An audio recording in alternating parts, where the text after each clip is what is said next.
affected by Brexit, a position there whereby the DUP is feeling very anxious about the situation with the border proposed for the EU and the UK being written in the Irish Sea. So a lot of tension surrounding these elections. Signs are that the turnout is good.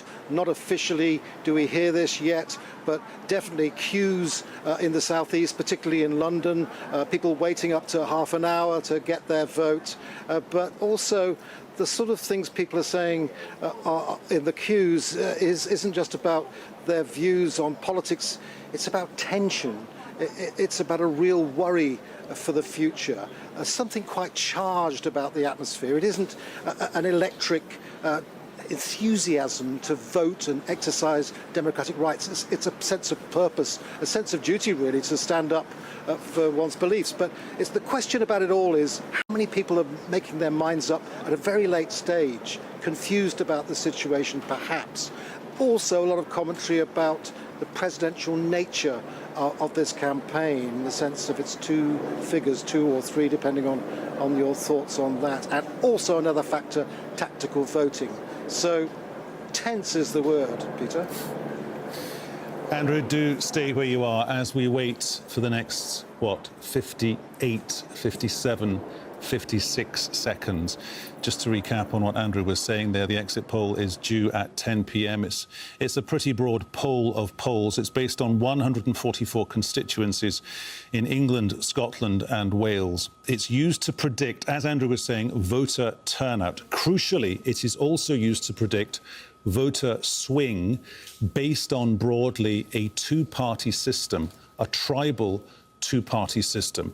But because of the nature of this particularly unique general election, i.e. it's a Brexit general election, those tribal loyalties have been smashed asunder up and down the country, across the home nations and as well in Northern Ireland, because exit polls historically have been taken at the same places. How we find out about the vote going one way or the other will be very interesting. This is Al Jazeera. You're watching a special broadcast coming to you live from our European broadcasting hub here in London. We now have the exit polls. The Conservative majority for Boris Johnson is 86, according to that exit poll projection. That gives him 368 seats in theory, if this projection is accurate. Labour on 191, the Liberal Democrats on 13. The Brexit Party, of course, a party for whom it is in their political DNA to get out of the European Union. They have got 0 MPs. All the predictions were that Brexit would get 0. The top line on that, though, Mr. Johnson, Boris Johnson, has got precisely what he wanted. He's got more than what he wanted. Let's bring in Chris Hopkins from Savanta Comres. Chris, I have to say, this time last night, you were saying 6 or 7, maybe. He's got a stonking majority. That's up there with Tony Blair back in '97. Yeah, absolutely. I mean, it seems to be that Boris Johnson was completely justified if this exit poll is correct, which we've got no reason at this stage to doubt that it wouldn't be. He was completely justified in trying to call this election in order to get a large majority to push his Brexit deal through. It seems that he did run a very safe campaign, and it appears to have worked for him. And frankly, looking at those numbers, it's a disastrous night for the Labour Party. OK, we'll get on to that, of course, in the coming few hours here on Al Jazeera on our special broadcasting. What does he do next? Once he's given the speech, as he will do, of course, it is just the exit poll. That's all it is. We are not 12 hours ahead of where we are at the moment. It's big, though. So in theory, if it does translate into being that, because he had to get 26 as a minimum to do what he had to do. Yeah, so in theory, on Monday, Parliament will sit again, and it sounds like if there is a large Conservative majority, Boris is going to push for a Queen's speech on Thursday. Parliament might even end up sitting loosely over Christmas, and he's going to want to get his Brexit deal through as soon as he can, and it sounds like he's going to have the numbers to do so at a canter, really, very, very easily. His campaign, correct me if I'm wrong here, his campaign was photo op, photo op, photo op, easy interview, photo op, photo op. It was him driving a tractor through a polystyrene brick wall. It was him hiding in a fridge, etc. We discussed this time yesterday. Why did that message get through to the voters? And it would appear the Labour message of the NHS is safe with us, you get a second referendum, and then we might or might not do some sort of intermediate deal with the SNP up in Edinburgh.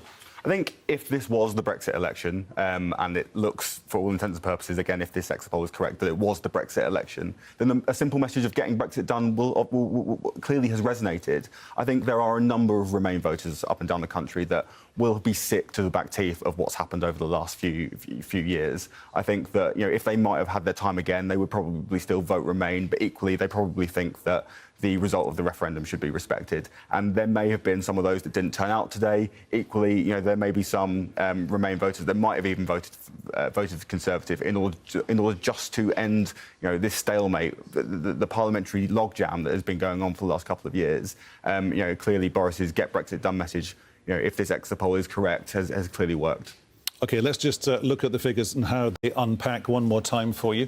If you're just joining us here on Al Jazeera, this is how people voted in the UK's general election. The Conservatives, it looks like, according to those exit polls, have got that majority. They're up at 368. Labour are on 191. There you see as well the Liberal Democrats on 13, the SNP doing quite well, it has to be said. 23 others, we're labelling them as others. Basically, that means people standing on independent tickets in constituencies. I think it'd be fair to say, Chris, constituencies that aren't what you might call normal. So you're talking about the West Country, you're talking about Devon, Cornwall, you're talking about wealthy farming constituencies in the southwest of Scotland, places like that. Yeah, I'm not sure. My mental maths might not be quite up to scratch at this time of the evening, but I would assume that 23 might also include the 18 in Northern Ireland. So that means that there might only be 5 kind of others.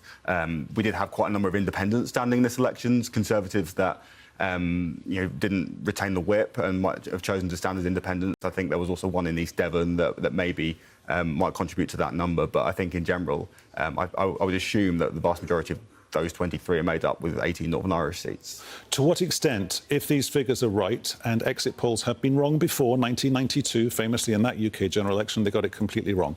Assume for a second this exit poll is correct.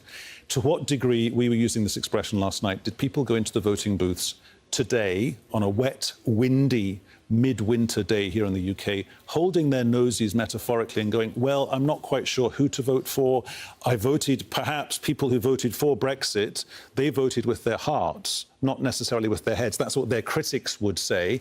How did people decide who to go for this time round? I mean, again, I think they may have voted safe. They may have voted for... the Conservatives, traditionally, they label themselves as the natural party of government.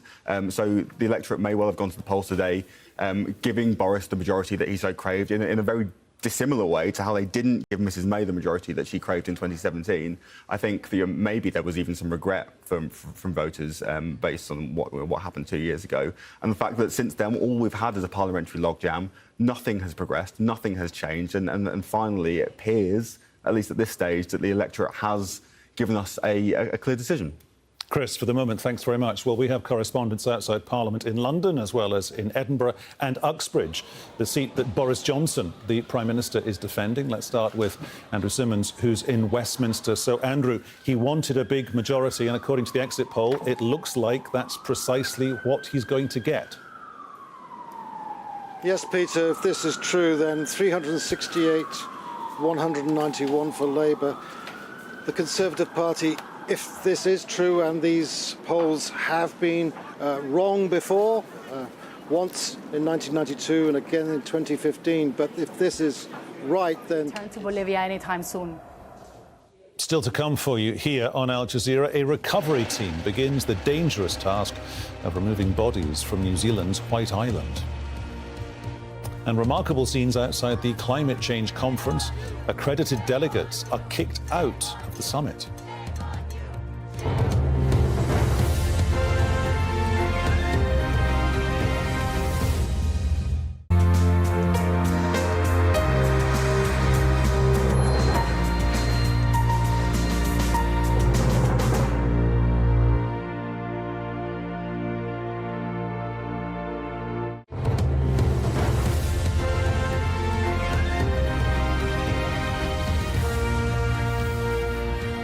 Welcome back. New Zealand's recovery team has arrived on White Island to begin retrieving the bodies of 8 people killed in that volcanic eruption there. Scientists have warned that gas is on the island.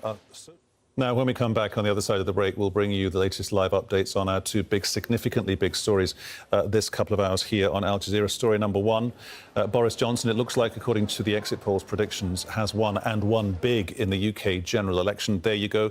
It's predicted that he'll get 368 seats, Labour on 191, Lib Dems on 13, SNP on 55. We'll also get the latest from Mike Hanna, our correspondent, following the impeachment story in Washington. See you soon.